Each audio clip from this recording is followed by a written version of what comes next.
দ্রৌপদীর অক্ষয়পাত্র। অনন্ত ভাণ্ডারের কাহিনী।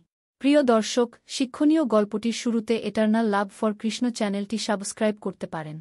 পাণ্ডবদের অজন্তবাসের সময় ছিল ভীষণ কঠিন। যুধিষ্ঠির, ভীম, অর্জুন, নকুল, সহদেব সবাই রাজ্য হারিয়ে জঙ্গলে নির্বাসিত। দ্রৌপদী, হস্তিনাপুরের রানী, কষ্টের জীবনযাপন করছিলেন। অরণ্যে ফলমূল ও ঋষিদের দানেই দিন কাটছিল। কিন্তু অতিথিসেবা কিভাবে করবেন সেটাই ছিল তার সবচেয়ে বড় চিন্তা। একদিন ঋষি দুর্বাসা বহু শিষ্য নিয়ে পাণ্ডবদের আশ্রমে এলেন। যুধিষ্ঠির ভক্তিভরে তাদের স্বাগত জানালেন। ঋষি বললেন, হে রাজা, আমরা স্নান করতে যাচ্ছি। আমাদের জন্য ভোজনের আয়োজন করো। দ্রৌপদীর মাথায় যেন আকাশ ভেঙে পড়ল।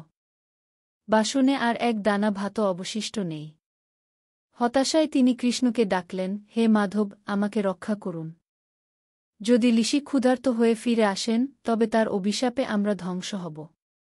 সেই মুহূর্তে কৃষ্ণ এলেন।